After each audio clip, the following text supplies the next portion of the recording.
Va muy bien esto. Bueno, pues nosotros, como somos gente muy puntual, ¿verdad? Vamos a rezar un Padre Nuestro. No, una de María. Que la costumbre nuestra es la de María. La de María todos los días a la Virgen. Pues el Ave María o el María Luisa, para que la Virgen nos cuide, nos proteja y nos ilumine en el tema que empezamos hoy, que es un tema muy interesante. Vamos a por ello. En el nombre del Padre, y del Hijo, y del Espíritu Santo. Amén. Dios te salve María, llena eres de gracia, el Señor es contigo. Bendita tú eres entre todas las mujeres, y bendito es el fruto de tu vientre Jesús. Santa María, Madre de Dios, ruega por nosotros pecadores, ahora y en la hora de nuestra muerte. Amén. En el nombre del Padre, y del Hijo, y del Espíritu Santo. Amén. Socio, déjanos en paz un rato. Ten cordiando. Bueno, que tengo la impresión de que el Concilio Vaticano II, según lo vamos leyendo y explicando, está descubriendo que es un concilio nuevo. Me lo dice mucha gente, ¿eh?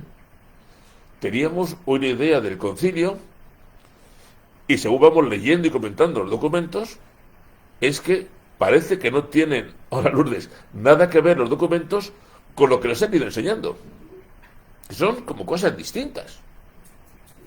Claro, porque hace muchísimos años que nadie lee el concilio y nos dedicamos únicamente a hablar de ese maldito espíritu del concilio, que es falso, pero que muchos esgrimen como si fuera, no sé, la palabra de Dios, ¿eh? Y no es nada de eso.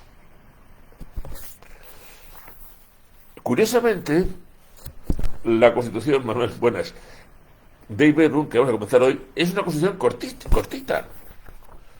Hasta mañana hago por impresora y tiene apenas 26 números. Es una Constitución muy cortita. Ahora, eso sí, todo lo que tiene de cortita lo tiene de complicada. Fue un auténtico show. La génesis, la preparación, las votaciones, fue un completo lío y hasta consiguieron sacarla adelante costó, como diría aquel, sangre, sudor y lágrimas. Fijaos, para que os hagáis idea, que la primera comisión, el primer esquema de trabajo es del año 1961. Se hace una comisión, se prepara un esquema básico de trabajo hecho por la comisión y se lleva a discusión, claro, estamos hablando de un esquema hecho por una comisión, y se lleva a discusión el año 62. Esta mañana he estado mirando los datos y cuando se lleva a discusión el año 1962, atentos al número, 1.368 padres conciliares piden que se interrumpa toda discusión y 822 que se continúe. Es decir, que prácticamente 2/3 rechazan el primer esquema de la de Ibergun. Imaginad cómo estaban de calentito los ánimos trabajando este asunto. ¿Cómo sigue la cosa? Que Juan 23 dice, no, perdón, vamos a retirar el texto, porque un texto que tiene 2/3 de padres conciliares en contra, esto no va a ninguna parte. Luego, vamos a retirar el texto. Y entonces, Juan 23 mandó redactar un esquema nuevo, pero un esquema nuevo que pretendió recoger miles de observaciones que habían llegado. Total, que presentan el esquema, empiezan a llegar observaciones, tal, y deciden que tampoco sirve. Total, que ya Pablo VI, el año 64, dijeron, no, hay que hacer una redacción nueva y un debate nuevo. Bueno, finalmente consiguen que se apruebe el año 1965 Y muy bien, porque hubo 2.344 votos a favor y apenas 6 en contra. Socio, no puede ser. Ah. Quiero deciros con esto, ¿cómo sería el asunto de importante, de fundamental, y cómo estarían las cosas de complicadas que nos encontramos con un primer esquema al año 61, que lo tiran para abajo, un nuevo esquema al 62, una nueva redacción al 64, y por fin se pone el año 65? Como veis, es algo dramático en su gestación, complicadísimo en su gestación. Así que nos vamos a meter en un documento, en una constitución, que es pequeñita, apenas tiene 26 números, pero que no fue una constitución cualquiera sobre cualquier cosa, sino que los padres conciliares se daban cuenta de que le estaban jugando mucho. Bueno, la constitución, pues, es la constitución Dei Verbum dogmática sobre la divina revelación. Recuerdo, para los que os incorporáis cuando podéis, que el Vaticano II tiene 4 grandes constituciones. Una sobre la Iglesia, que es la que terminamos la semana pasada, y luego tiene una sobre la revelación, palabra de Dios, catequesis, otra sobre liturgia, Sacrosanctum Concilium, que la hemos estudiado, y otra sobre la presencia de la Iglesia en el mundo actual, que es el Gaudium et Spes, que lo estudiaremos, que nosotros cuando nos ponemos. Luego tiene ya los decretos, las declaraciones, pero estamos hablando de un documento gordo. ¿Y por qué es gordo la Dei Verbum? Pues porque con la revelación y la transmisión de la palabra nos jugamos absolutamente todo. Claro. Nosotros lo que creemos es porque se nos ha revelado y se nos ha transmitido. Pero ahí lo que tenemos que mirar es, primero, qué es lo que se ha revelado y qué es la revelación, y cómo podemos garantizar su transmisión y su correcta interpretación. Porque si no hay revelación, o si se ha falseado la transmisión o la explicación, nos quedamos en paños menores. Nos quedamos sin nada. Y por eso hay que cuidar tanto lo que se nos está contando. Porque si Radio Vaticana tiene que tener más misas o menos, podemos hablarlo. Pero si la fe que nos llega hoy se ha transmitido de una manera incorrecta, eso significa que nos hemos quedado sin nada, que nos han engañado. Así que estamos en un asunto grave, ¿eh? Nuestra fe, lo que creemos, de dónde viene y cómo se transmite, y cómo se interpreta y cómo se garantiza que sea verdad. No es una cuestión simple, en absoluto. Es una cuestión muy seria. ¿Nos damos cuenta de la gravedad del asunto? ¿Qué se ha revelado y cómo se transmite la revelación? Y esto lo tenemos en un documento en el que, según lo vayáis leyendo, lo vayamos leyendo, os daréis cuenta de que casi no puede pasar nada. Yo estos días, preparando estas charlas, pues voy leyendo, voy subrayando. Mirad cómo tengo de subrayado el principio.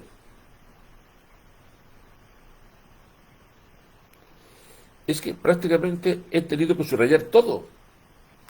Y es que no hay, diría, una sola palabra que no tenga importancia. No hay una sola palabra que no tenga importancia.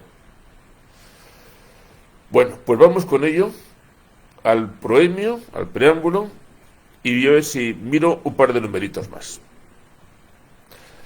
Las gafas. Dice el proemio lo siguiente. Dice: ¿Cuál es el objetivo de esta Constitución?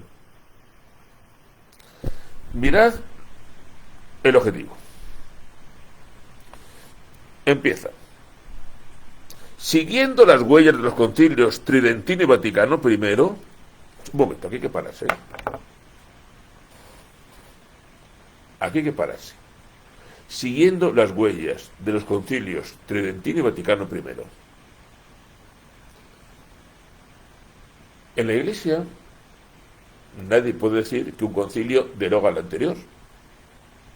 La Iglesia mantiene una tradición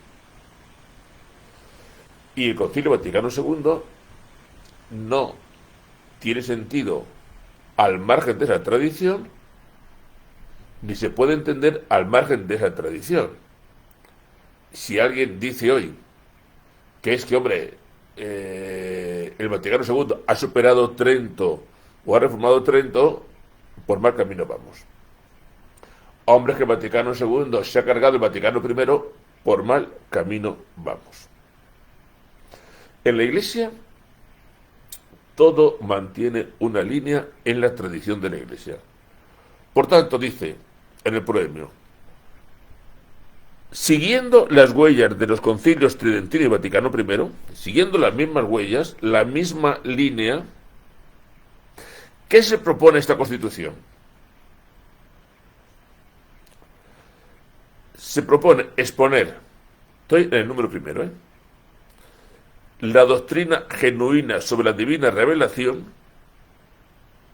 la doctrina auténtica sobre la divina revelación. A mí es que me interesa. Claro, la doctrina sobre la revelación, lo que Dios ha revelado, me interesa. Y sobre su transmisión. La doctrina genuina sobre lo revelado y sobre su transmisión. ¿Y esto para qué lo queremos? Como veis, no hay palabra ni frase. Hola, Luisa María, viva Extremadura. Cualquier día de esto vais a tener hasta un tren que merezca la pena. ¿Y todo esto para qué? Para que todo el mundo, oyendo, crea el anuncio de la salvación. Creyendo espere y esperando amén. A ver, vosotros que ya sois gente experta en el Concilio Vaticano II, ¿os suena algo? Hago la pregunta, eso de que todo el mundo oyendo cree el anuncio del Evangelio. ¿Os suena de algún documento del concilio o es nuevo? Pregunto.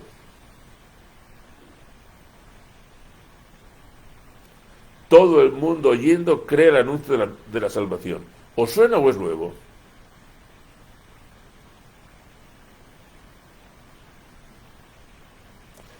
Si recordáis lo que hemos estado explicando en la Lumen Gentium, es que la Lumen Gentium dice siempre que la Iglesia tiene una doble misión: hacia adentro la santidad y hacia afuera la evangelización. Que todo el mundo oyendo cree el anuncio de la salvación. Luego parece que el concilio manda predicar para que todos crean. ¿Os suena de la cosa del proselitismo? ¿Suena de algo lo del proselitismo?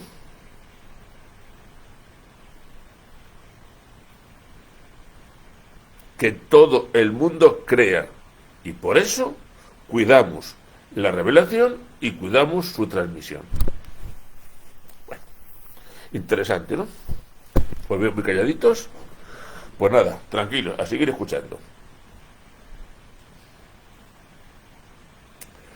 Capítulo 1. Dice, la revelación en sí misma. Porque luego, más adelante, en el capítulo 2, empezaremos con la transmisión del Evangelio. La revelación en sí misma. Lourdes. Voy a leer porque aquí casi, como os digo, no hay palabra que sea vana. Y dice: naturaleza y objeto de la revelación. Dispuso Dios en su sabiduría revelarse a sí mismo y dar a conocer el misterio de su voluntad. Revelarse a sí mismo. Si lo pensáis, el cristianismo es completamente distinto a otras religiones. Si pensamos en religiones incluso de las más primitivas a otras religiones, judaísmo y cristianismo son otra cosa. ¿En qué? En que en otras religiones el hombre va haciendo esfuerzos para conocer a Dios. El budismo, por ejemplo, ¿no? La meditación. Si cogéis religiones más antiguas, el hombre busca aplacar, conocer, relacionarse. Es el hombre que toma siempre la iniciativa. Buscar dónde estará Dios. Es el hombre que busca, el que investiga dónde estará Dios, por dentro, por fuera. Resulta que en el judaísmo y en el cristianismo, no olvidemos que nosotros, con nuestros hermanos judíos, tenemos en común un Antiguo Testamento, no es el hombre el que busca, es Dios el que se manifiesta. Completamente nuevo. Por tanto, cuando nosotros hablamos de fe, de vida, de evangelización, eso no es fruto de un razonamiento personal, sino que eso es fruto de lo que Dios revela, de lo que Dios manifiesta, de lo que Dios quiere y de lo que Dios pide. Entonces, es Dios el que quiso revelarse y dar a conocer el misterio de su voluntad. Y nosotros tenemos acceso a Dios porque Él se da y se abre. En los días de Navidad hay el inicio de la carta a los Hebreos es precioso. En diversas ocasiones y diversos modos habló Dios a los hombres. Ahora es hablado por el Hijo. Es Dios el que habla a los hombres. Entonces, dice el concilio, que el Dios invisible, el Dios que está por encima de nosotros, el Dios que está a otro nivel, el Dios que es eterno, necesario, mientras que nosotros somos contingentes y caducos, el Dios invisible, el Todopoderoso, quiso hablar a los hombres como amigos. Por tanto, la revelación no es que nosotros hayamos descubierto un misterio escondido, es que Dios ha querido darse a conocer. Dios mora con ellos, se da a conocer, nos invita a comunicarnos con Él y quiere recibirnos en su compañía. Dios se manifiesta, Dios se da a conocer y nos invita a hablar con Él y a estar con Él.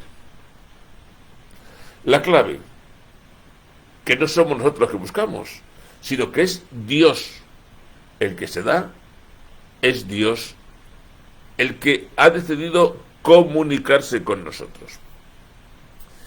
Y esta comunicación de Dios, ¿cómo se hace? Fijaos que no paso del número 2, pero es que en la Dei Verbum cada palabra y cada frase no tiene desperdicio. El plan de revelación se realiza con hechos y palabras.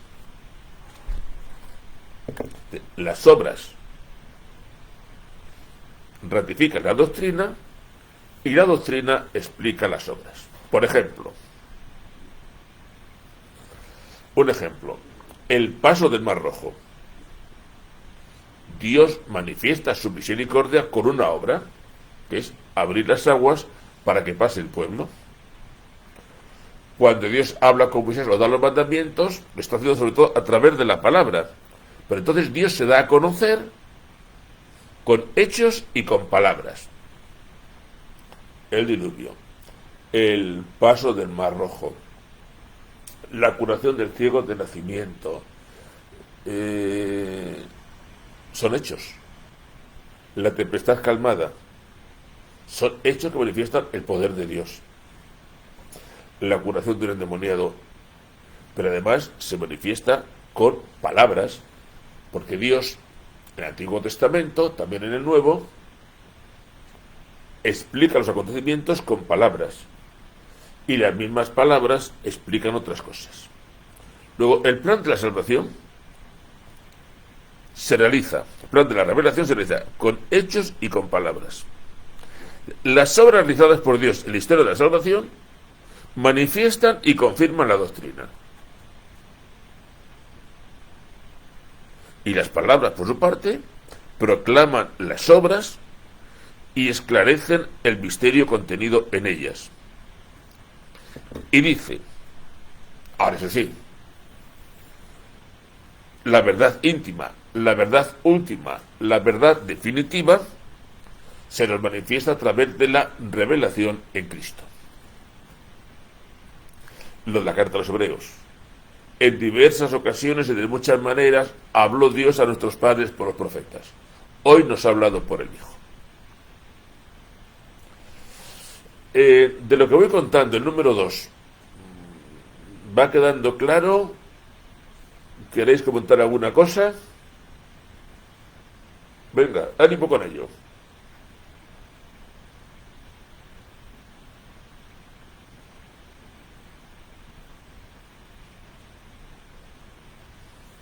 Todos mudos.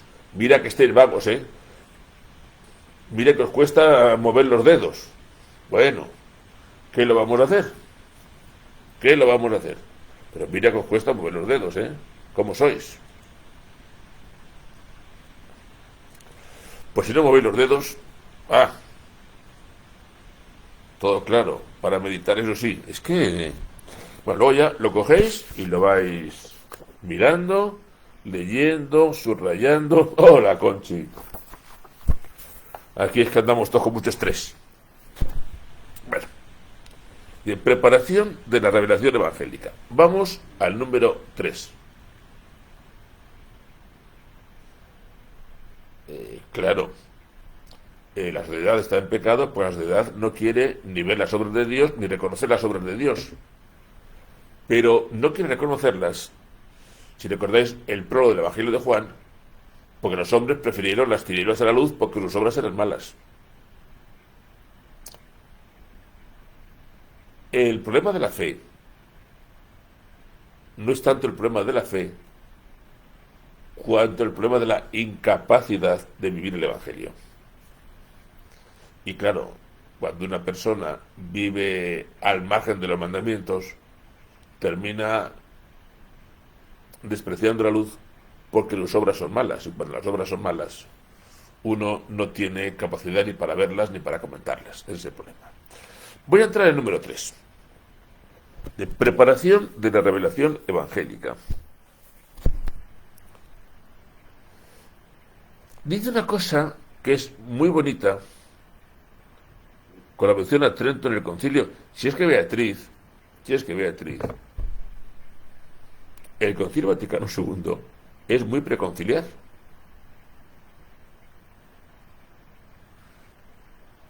Trento. Hoy la gente dice, ¡ay, Trento, qué horror! Trento, qué horror. Trento, claro. No, Trento ha dado los grandes santos de la Iglesia, los ha dado Trento. Dios habla y no sabemos escuchar. Fíjate, María Luisa, verás cómo Dios sigue hablando. Te voy a leer el primer párrafo del número 3 de la Dei Verbum. Pues Juan, te sorprenderás. El Trento tiene para leer, ¿eh? Pero hoy con internet todo se coge.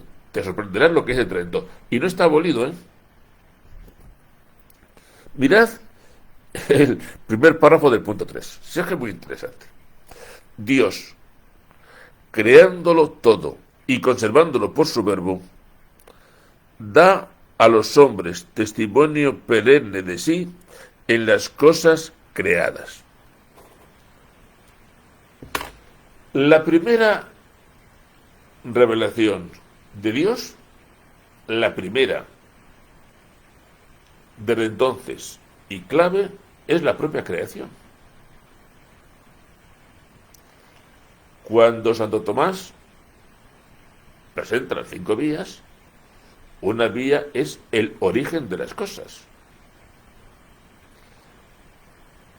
A ver, vengan físicos, vengan químicos, vengan lo que ustedes quieran, pero ¿cuál es el origen de la materia?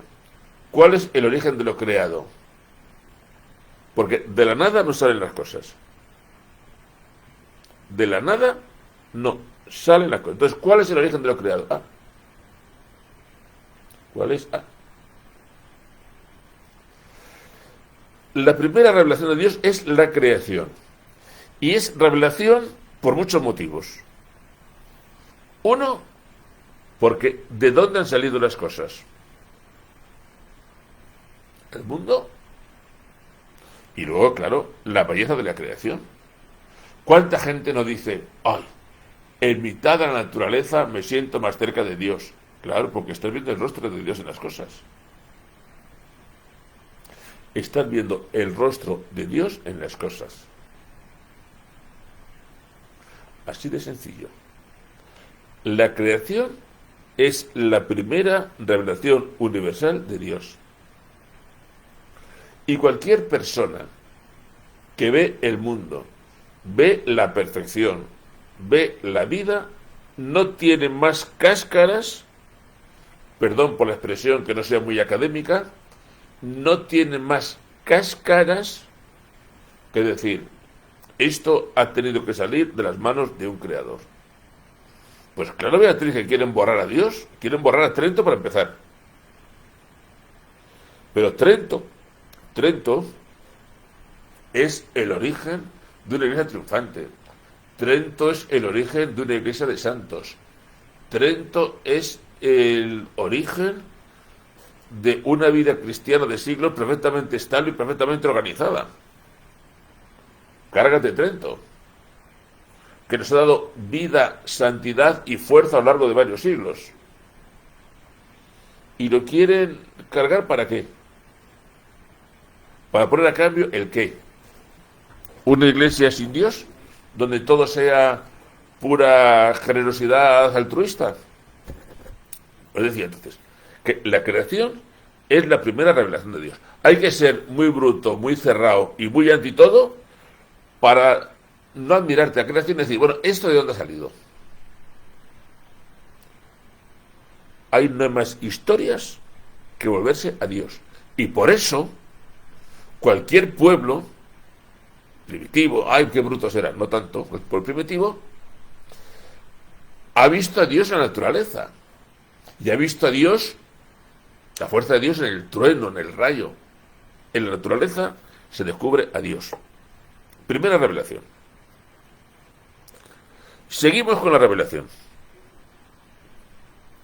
Queriendo abrir el camino de la salvación sobrenatural, se manifestó además personalmente a nuestros primeros padres desde el principio.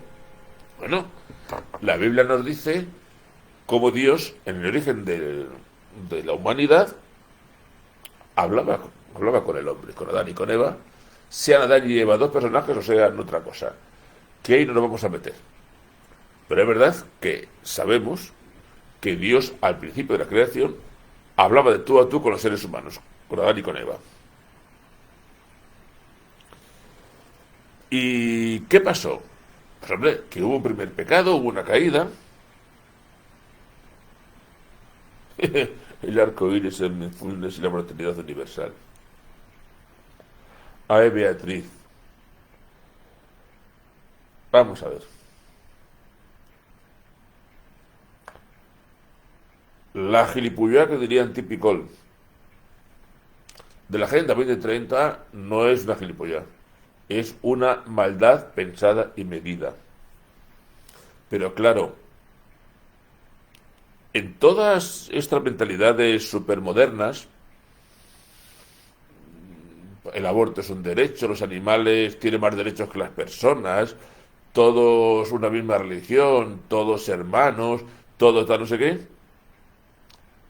La única forma de sacarlo adelante es acabar con la Iglesia Católica. Primero, es acabar con las religiones y especialmente con la Iglesia Católica. Y la forma de acabar con la Iglesia Católica es, pues nada, convencernos todos los días de lo malos que somos. Y la forma de acabar con la Iglesia Católica es que los católicos digamos que tienen razón y que somos muy malos. Pero hay católicos que se lo creen. Vamos a ver, yo ayer en la misa, el Evangelio decía que, bueno, la curación de un ciego, ¿no? Y vamos a ver, es que necesitamos... A ver, es que necesitamos ver las cosas. La teoría de la evolución puede tener cabida en la creación. A ver, María Luisa, dicen los clásicos que la Biblia no está para explicarnos cómo funciona el cielo, sino cómo se va al cielo. Nosotros, los católicos, afirmamos que el mundo es creación de Dios y que el hombre es creación de Dios. Eso es lo que dice la Biblia. Dicho eso, si la creación del mundo fue directamente con el dedo de Dios o a partir de la explosión de una galaxia, a mí, para mi fe, no me afecta mucho, que lo averigüen los científicos. Y si la creación del hombre fue directamente con el barro y la costilla, o fue a través de una evolución, que lo sigan averiguando los científicos. Yo no tengo nada que opinar. Ahora, lo que sí diré siempre es que el mundo es obra de Dios y el hombre es creación directa de Dios. Después, para la creación, ¿cómo se organizaron las moléculas? Que lo investiguen los científicos. Si es que el Big Bang o el Big Bang me da exactamente lo mismo, ¿no? ¿Que dentro colaboran algunos? Evidentemente. El otro día pasamos la foto de la parroquia de Zaragoza, que empapelaron el altar con todos los fundamentos de la Agenda 2030. Bueno, mal andamos con eso. Mal andamos con eso. Estamos para otras cosas. Entonces, decía con la revelación que en el momento del pecado original Dios siguió manifestando y anunciando la salvación, siguió cuidando del género humano, Dios llamó a Abraham, hemos tenido después a los patriarcas, Moisés, los profetas, el anuncio de la salvación. Es decir, lo que sí vemos es como Dios empieza con la creación, pero sigue después hablando a través de los patriarcas, de los profetas, de los gestos. Recordad que os decía que Dios habla siempre con palabras y con acontecimientos. El tema de la Agenda 2030 y tal. Vamos a ver. Yo creo que Dios estorba. Y estorba sobre todo el Dios católico. ¿Por qué digo todo eso? Pues claramente uno ve estas nuevas realidades a quién atacan. Teléfono ni caso. ¿Y a quién atacan estas realidades? Disculpadme, que es que se ha muerto una señora y lo vimos en la funeraria. Disculpadme simplemente un minuto, por favor. Dígame. Bueno, sí soy yo.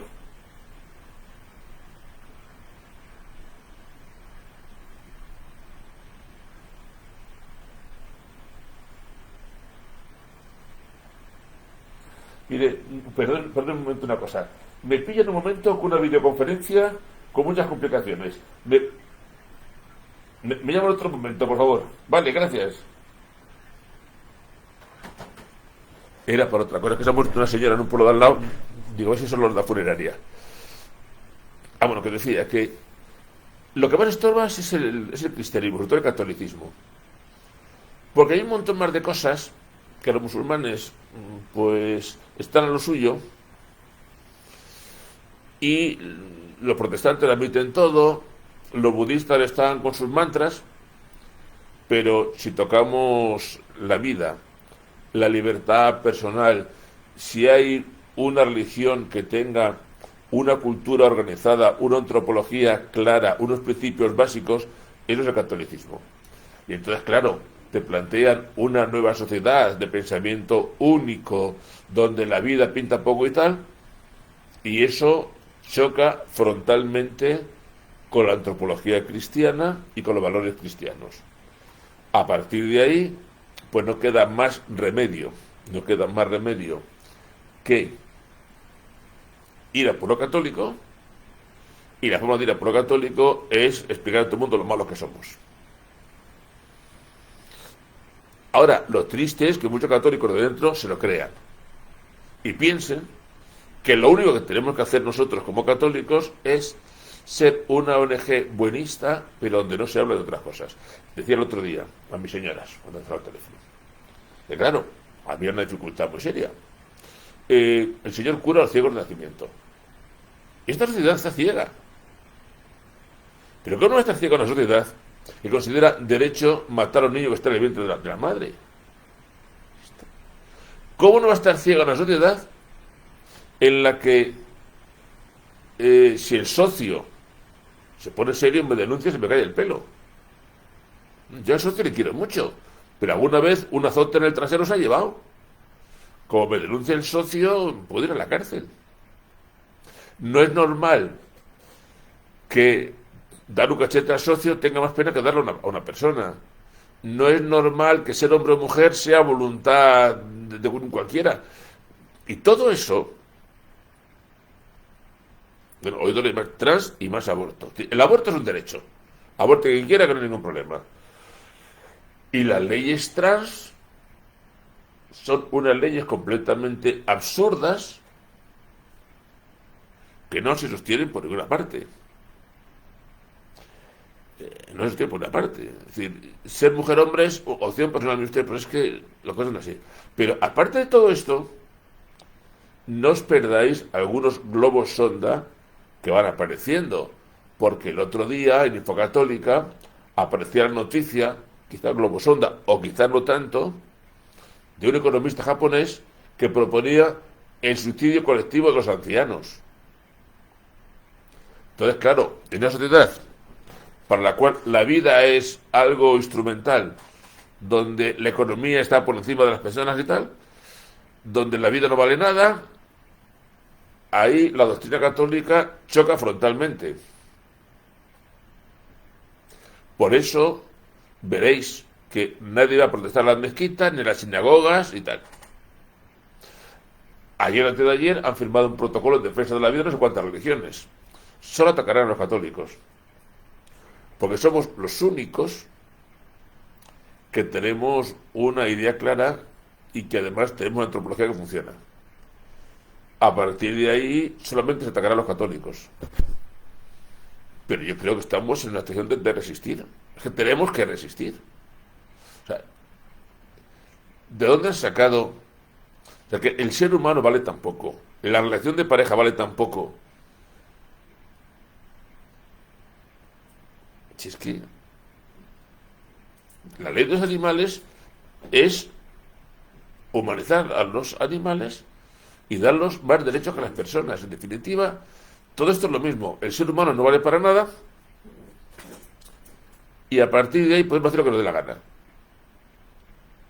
Y claro, en lo del aborto, un obispo sí dijo el otro día que el debate clave del aborto es, miren ustedes, si hay una vida humana desde la concepción, no hay más que hablar. Y eso es pura biología. No, resistir, defenderse y combatir. No hay más remedio. Socio, espérate un poco. Esto es claro. Y ahí tenemos historias que son el aborto, la eutanasia, la banalización de la relación hombre-mujer. Y todo esto sale de haber quitado a Dios del centro de nuestra vida. Hemos quitado a Dios, lo hemos apartado, lo hemos echado de nuestras vidas. ¿Y cuál ha sido el resultado? Yo lo he dicho muchas veces, y lo he predicado, y la gente me lo ha escuchado en misa. Nuestros políticos han decidido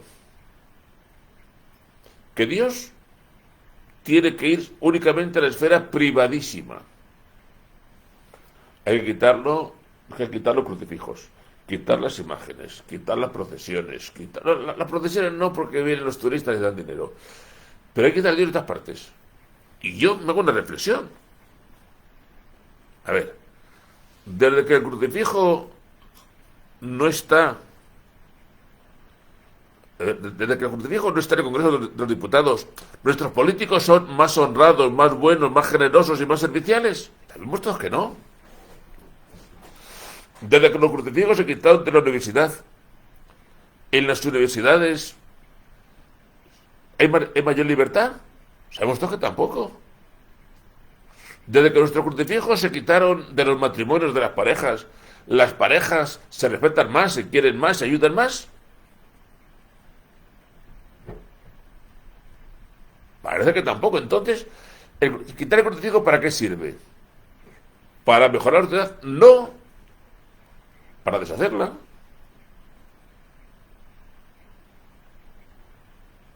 Claro. Por tanto, hay que resistir y transmitir lo de siempre.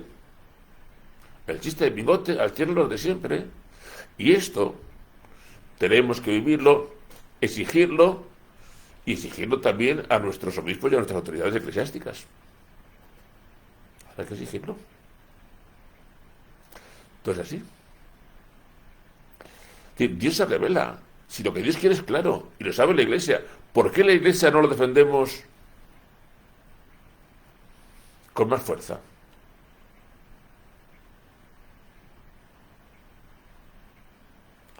En fin. Bueno, que seguiremos, seguiremos. Que habrá que acelerar un ratito, que no queda más remedio. El próximo día vamos, Conchita, deberes, a trabajar a partir del número 4. 4, 5, 6, a donde lleguemos. Es cortito el documento, irlo leyendo.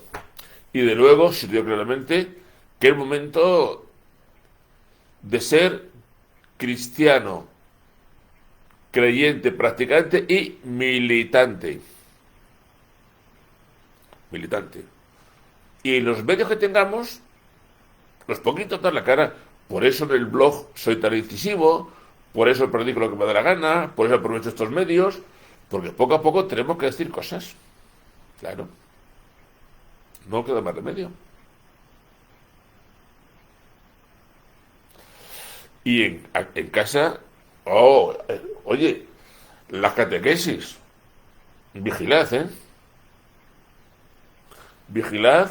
Ya digo que el otro día en la parroquia de Zaragoza, puesto los objetivos de la Agenda 2030 en el altar. Y vigilad, vigilad. Vigilad, vigilad. ¿Vale? Bueno, vamos a rezar un Padre Nuestro, pedir la bendición de Dios y a cenar. Que mirad a la hora que se nos va haciendo. Que gracias de nuevo a todos por este ratito. Oye, os cuento una cosa. El vídeo aquí se queda. Pero no me extraña, José María. Pero este vídeo, entre las descargas de Facebook y las descargas de YouTube, cada vídeo está teniendo más de 500 descargas, O sea que son 500 personas o más mirando esto. No está mal. Padre nuestro, y le pedimos: Padre nuestro que estás en el cielo, santificado sea tu nombre, venga a nosotros tu reino. Hágase tu voluntad en la tierra como en el cielo. Danos hoy nuestro pan de cada día. Perdona nuestras ofensas, como también nosotros perdonamos a los que nos ofenden. No nos dejes caer en la tentación y líbranos del mal. Buenas noches, hermanos. Viva Cristo Rey. Y a por ellos, que son pocos y cobardes. Bueno, son muchos, pero cobardes. Y la sacristía tiene un peligro he dicho que no podía conectarme, que otro día. Venga, buena cena, buenas noches.